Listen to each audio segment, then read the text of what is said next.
สบายดีพี่น้องกับทักทายสบายดีสวัสดี FC เบอร์สูทุกคนเนาะยินดีตอนทำกระสูช่องน้องอันพี่น้องมาเอาสิมาเอามาใส่อันนี้พี่น้องใส่กระติก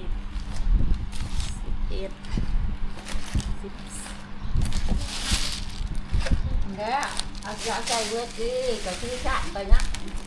ทีไปใส่มือแล้วตัวนี้คือแวบแหละวันที่ทงแตกทงหัวหมักในก่อนตัวนี้แม่แล้วเห็ดกระแลมมันเดือดนะมันจังหน่อย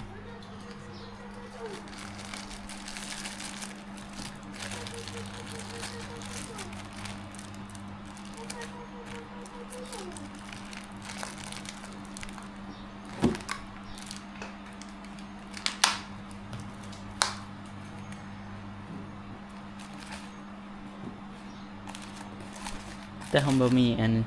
มันแข็งพี่น้องใส่ผสมคันได้เย็นๆเนี่ยโอ้คนตอนห่อนๆนี่เขาอยากซื้อกินหมดได้นี่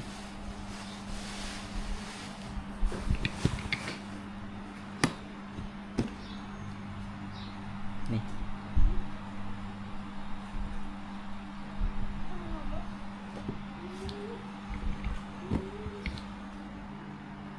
ใส่กระติกน้ำใส่ถุง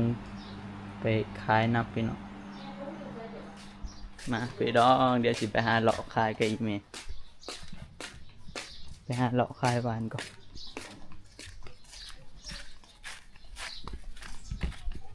ไปเลาะไปขายแถวเก่าโอ้ไทยบ้านไม่น้อยไปอันนั้นแล้ววะไปดิน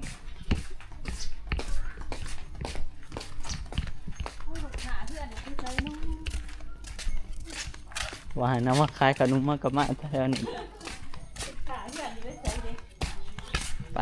ไปย่างหลอกขายก็ขายหวานเด้อขายหวานเด้อปลาลูกค้ามาอยู่ที่เบิร์ดไปเลยขายอยู่เพื่อนหนึ่งกินใส่ก่อนเอาแล้วลูกค้าผมจะซิปเต็มร้อยรับรองมาแซ่บมาเป็นยังไงเต็มร้อยมันเละไปสิมาอาโปมันสิมาบอกว่าจักก็มันเละมันกับว่าสิมาบ่มา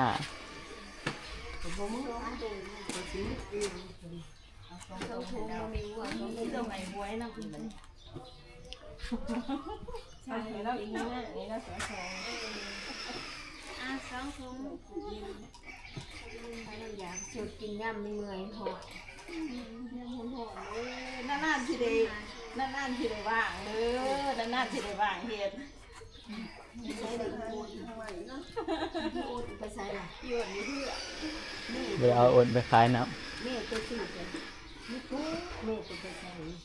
ไปขายสิเดี๋ยวจับเดี๋ยวไปขายสิจะบอกว่าอย่าลงนะลงนี่บ่นะใจเกิดใจข่อยบ่แม่นมียิงถ้าลงมียิงคุณตีเพิ่นว่าเฮ้ยมาคะแนนจากบ่าวข่อยว่าก็โอนเนาะว้าวขนาดอ้ายบ่จักแล้ววันนี้เด้อแกซิมเด้อขายอยู่ในขาด3 ถุงพี่น้องไปงามเขื่อนตีที่ได้กินหวานฟรีบ่ะที่ได้กินหวานไปพี่น้องแดดฮ้อนอะดิมาแล้วเด้อหวานแซ่บๆมาแล้วเด้อได้กินน้ำกันถุงนึงเฮาก็เลยบ่ได้เอาถุงอันนั้นมาใส่เนาะแบบถุงนั่นน่ะแม่เอามาอยู่ในหันถุงแม่อันนั้นจะว่าแม่คิดว่ามันอยู่ในบ้านเฮาหั่นนะใจกดใจเป็นตายค่ะมาค่ะลูกชายว่ามาขายกับใช่เขาเฮ็ดอีหยังวะอยู่นะขามเตะบานโอ้เขาเตะบานอยู่หั่นแม่นเลยหาเงินเลยค่ะดองกันซะเนาะขายขาด3 ถุงพี่น้องยินเพิ่นมาเฮ็ดเทื่อน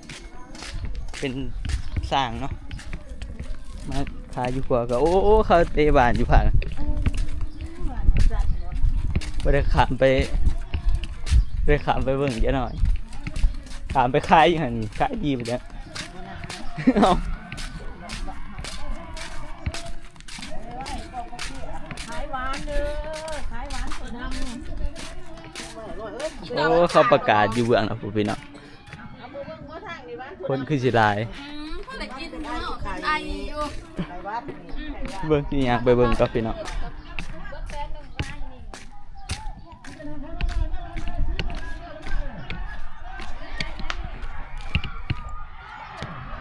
โอ้คนหลายไอ้ลีว่ะเดี๋ยวบ่ได้ขามไปเบิ่งพี่น้องเนาะ ถามไปแม่แม่สิอันนี้ผู้เดียว บ่ ขอประการว่าข่อยเขียนถึงเขาควายข่อย โอ้บางอย่างนี่เฮาขายฟันมากแต่จักถุงแล้วบ่ อะไรเสร็จแล้วดิ แต่ละบ่6-7ถุง ดูไปทางนี้คุณดูไปเพื่อนอันน่ะ เพื่อนไป เพื่อนซี่หั่นดิ ไปนี่ละยังนี่ เพื่อนช่างเพื่อนย่าน่ะข้างหลังสิไปโหอยู่ใส่โหอยู่เรื่องอาการแกตีเหมือนกัน กันคนเข้าห่มกันพักจุแต่พักจุบกัน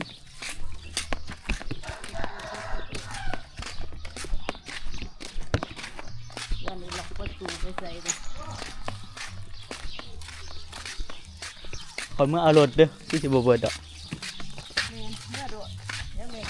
เดี๋ยวย่างไปสิขี่รถมาไปพี่น้องเดี๋ยวเอาเมื่อขี่รถมาก่อนขี่ไปคายอยู่แถวบ้านนอนเลยไปพี่น้องเดี๋ยวเฮาสิไปหาหลอกคายอยู่บ้านนอนเดี๋ยวจักถุงฮะมาเบื้องบัดไต่บ่ขาดเด้อบ่ขาดตรงหนึงอยู่ไสอยู่ไสล่ะมันขาด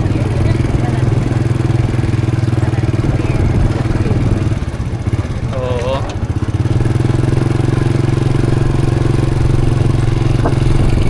ขี่รถจักรไปพี่น้องเอ้ย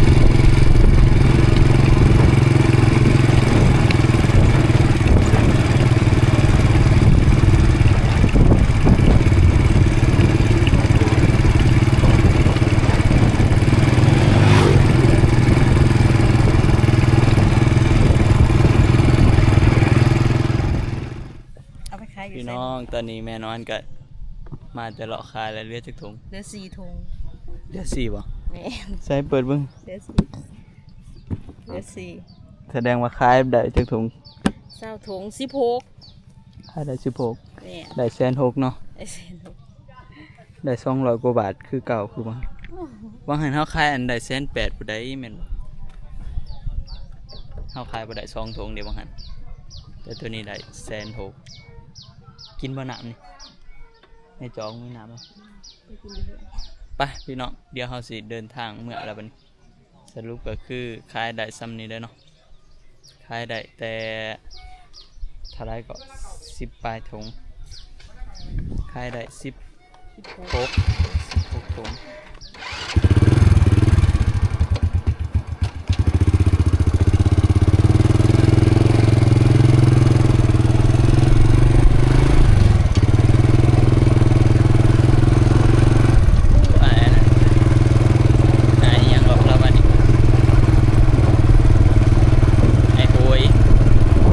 ได้เห็นแล้วหึงเลยได้ไอ้โหย ห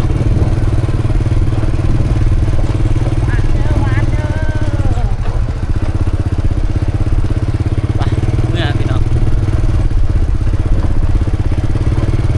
พี่สีเบิร์ดแต่ละลูกค้าเอา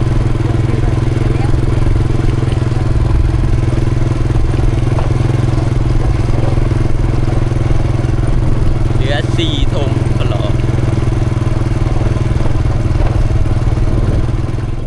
ฮะ ไข่หวานเด้อเว้ย เบิ้งปิดก่อนเบิ้งโทรศัพท์ถามเบิ้ง ถ้าลูกกินสมบ่ฮะ ถามในแม่น่ะเบิ้งขาดจักถุงจะเฮ็ดหยัง ว้ายเจ้าจะมากินสมเลยเดี๋ยวสิเจ็บท้องนะฮะ ถามหาอื่นใช้แม่ถั่วแก้ว ว้ายพ่อแล้วลูกละพ่อแล้วพ่อแล้ว จะกินแจ่วแซ่บบ่ ว้าย ใช้กินโซ่เบิ้ง จับนิดนึงนะนิดนึงนะ เผ็ดเผ็ด อืม เผ็ดพอแล้วพอแล้วพอแล้วลูกพอแล้วพอแล้ว แซ่บบ่ขายบ่เบิด3เดือน4ทง ดูสี่ถุงนี่แหละเอาไปเก็บ ป้าอาสิกิน เอาไว้ที่บ้านนี่เนาะ ไปเอาอังมาเด้อเอาไปแช่ตู้เย็นกินไป ไม่มีแดดจะได้กระเพาะมันยังหอมจะได้มีคนค้างมาอีกเด้ บ่ว่าเด้เอาไปแช่ตู้เย็นไว้ มันเย็นก่อนจึงใส่ตู้เย็น มันเย็นเด้ออาหารกันดิไปพี่น้องแล้วสำหรับคลิปนี้ก็สิได้เบิดเพียงส่ำนี้เนาะเฮามาแต่ขายอันนี้หวานเนาะเอาไหม